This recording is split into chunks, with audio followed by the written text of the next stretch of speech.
mu mel ni Bougane placé nañ ko en garde à vue dans les locaux de la division spéciale de cybersécurité à l'issue de son audition. Alors ñuy fàttali ne moom Bougane nekk membre de la coalition Diomaye Président peut-être probablement war nañ ko déférer ci altine gii ñu jëm ca parquet ba.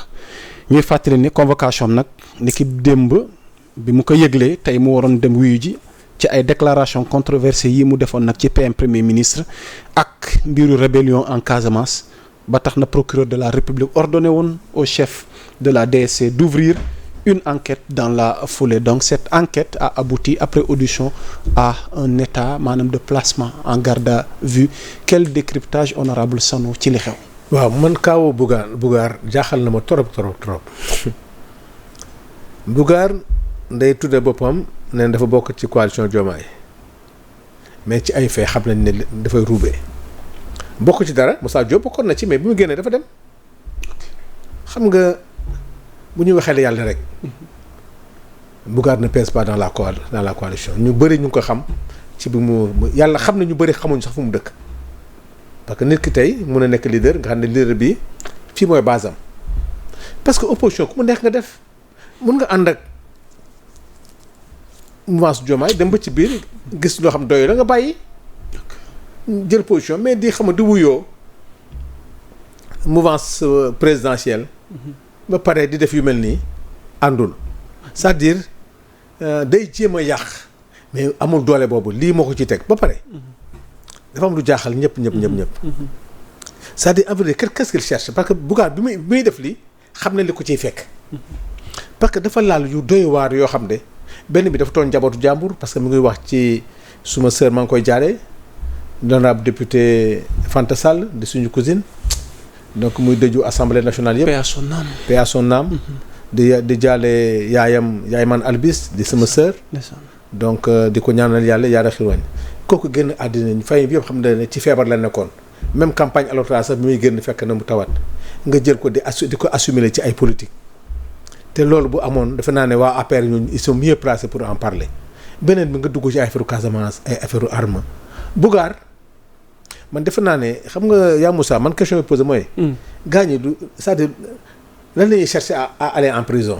parce que ñoom bi ñu koy def moom lañ la bëgg a laaj. waaw yaa ngi ci langue politique bi. man defe naa ne. finalement lan mooy objectif bi. c'est quoi le problème man je pense c'est pour se faire un nom. parce que xam nañ ne li ñuy fekk prison bokkul ak li xale yi dund prison. parce que ñoom defe naa ne ci ay VIP lañ leen di yóbbu bon dafay dem pour franc grand délit ay sursis nañ fa jëlee une semaine après ñu am tour mais tey bu ñu leen doon yóbbu fi ñu yóbbu xale yi. paquetage boobu bu ñu fa doon dem je pense que ku nekk doo ñaan parce que fi nekk naa ñoom ñoo koy def ba pare di wax nañu xam naa di leen dem xam nañ ko mais la question que les Sénégalais c'est-à-dire prison nit ku amul kenn nit ku baax ku ñaan di fa dem. mais tey nag ñoom tey honneur la pour ñoom ñuy wax Ousmane Sonko lu bon di wax ay loo xam ne wóor na li ngay wax boo ko waxee yooyu yoon topp la ngay bàkkoo nag gis naa démb muy bàkkoo day demander journaliste yi ne ko ñëpp fekk si te nee na bu demee li mu wax du ko teggi kon xam nga ne maintenant la question qui se pose qu'on se pose mooy est-ce que ñu war a xoolaat bu dee pour yar leen la wala pour def yoon te ñoom buñ leen jàppee flagrant délit sursis la ñuy am wala buñ leen yóbbu leen ci ay chambre yoo xam ne chambre VIP la bien que nag prison moom du VIP mais xëy na tur la ñuy ut parce que Bougane wax dëgg yàlla billahi ma wàttal na il ne dérange pas le pouvoir parce que sur le plan politique amul dara lenn la rek comme que opposition bi léegi médias yi la ñu am genre yooyu nañ jël yóbbu leen ci plateau yi ñuy wax loo xam ne ça n'a rien à voir avec le développement du pays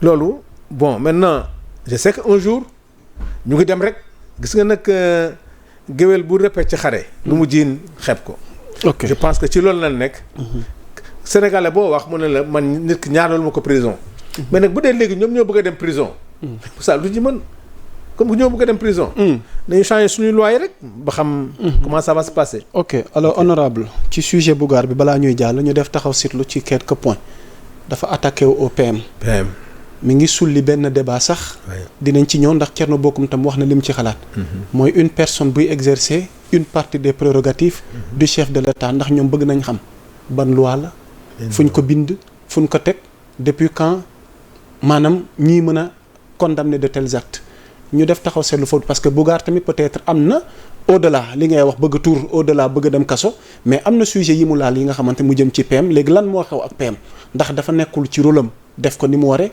ndax ñoom souvent dañuy wax ni diggé yi mu diggé woon wala li nga xamante ne moom la ñuy xaar ci ñoom defu ko finalement dañuy am ay confusion au sommet de l'État loo ñu ciy leeralal ci loolu. xam nga leeral bi dafa leer ñooñu ñëpp yaakaar nañ ne Ousmane Sonko mooy falaate ñi nekkoon ci Diomaye président Moussa Diop gis nga ko dañoo ñoom yaakaar nañ ne. biñ ñëwee rek li ci ëpp Sonko la ñuy attaqué. parce que pour ñoom Sonko mooy falaate. ok ku ci faluwul rek.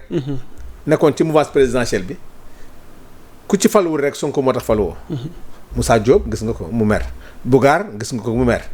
ñi nekk dans l'opposition nag boobu loolu moom c'est clair Sonko a mis fin à leur carrière politique yooyu mu gis ko il les a réduits vraiment à yóbbu leen ci station boo xam ne yaa Moussa. bu ñu mais certains n'ont pas dit leur dernier mot dinañ ci ñëw ci biir waxtaan au niveau de l'opposition mais doo ma wax ni tamit on les a réduits à leur plus simple expression. bon j'ai pas voulu employer ce mot mais xam naa ne. seen carrière politique ñenn ñi. jeex na ñi nga xam ne ils sont plus jeunes ñooñu il leur faut des décennies parce que amuñu taxawaay boobu. politique wax la ak mbooloo te mbooloo bi amuñu ko. mu leer maintenant am nañu benn chance mer nañu Ousmane Sonko te ku bëgg a siiw rek attaquer Ousmane Sonko mais nag il faut payer le prix kii si frotte si pic moo tax genre Bougane yooyu. franchement parler. dañuy sonal seen bopp rek. politiquement il ne représente pas dara. Bougane mënul feesal. car rapide. C'est que maintenant tu veux faire de la politique, ok. Va militer dans un parti, tu crées un parti, ok. Fais des activités, wooteel assemblée générale. wooteel mobilisation ñu ne kii am na mbooloo mais maintenant c'est sûr en tant qu'intellectuel tu veux un débat programmatique. mais dugal ci ay programme dugal ci ay débat. là on comprend mais ne sois pas aussi arrogant. beneen bi mooy le fait de vouloir faire mal ne nga tu veux faire mal pour dire que Diomaye président mënatoo nekk ci mouvance présidentielle. si tu es en marge mooy ñi nga xam de. et ils ne réussiront jamais.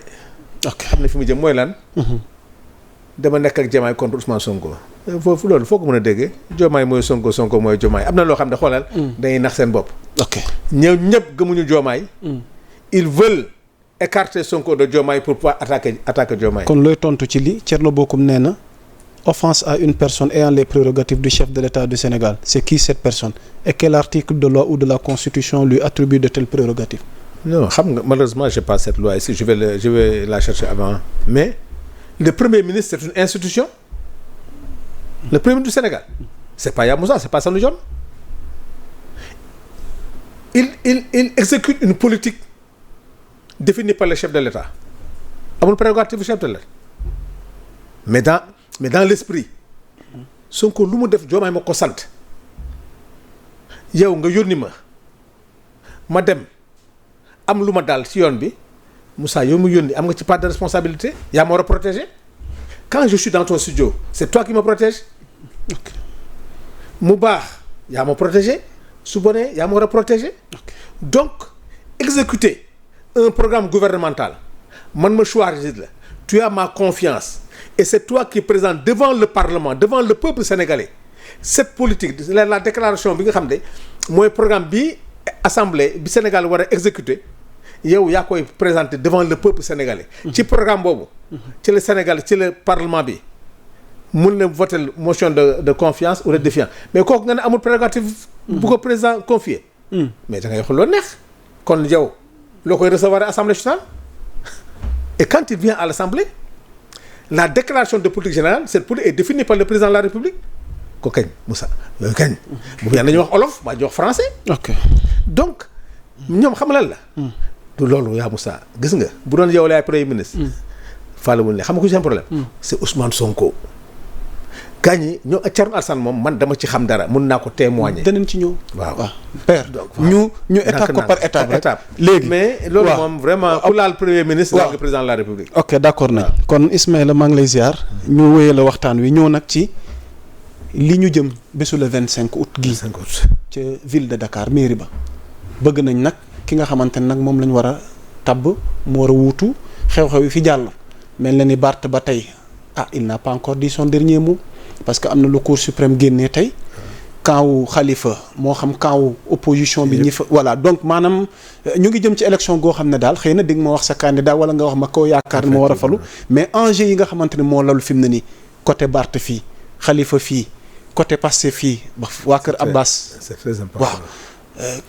père noo jàngatee situation bi nga xamante ne tey moo am ca ville de Dakar en attendant ba tey Gona Mbengue moo ne ca bopp ba ndax dina des lan moo nar a doon surtout li nga xamante ni moom moo nekk sunu kanam ci mbiru mairie de Dakar. merci wax nga géopolitique bu compliqué les gens vont beaucoup apprendre nag parce que xam nga épreuve yi. parce que yow moom war nga cee mën a indi ay leeral sa compagnonnage ak Khalifa sa jarbaat Barthélemy tey sa digganteeg régime gi fi nekk alors ma joué ci rôle bu bëri. lan moo nar a xew père. li nar a xew bon Barth est dans son droit avec ses avocats lépp lu ko yor may ci bind.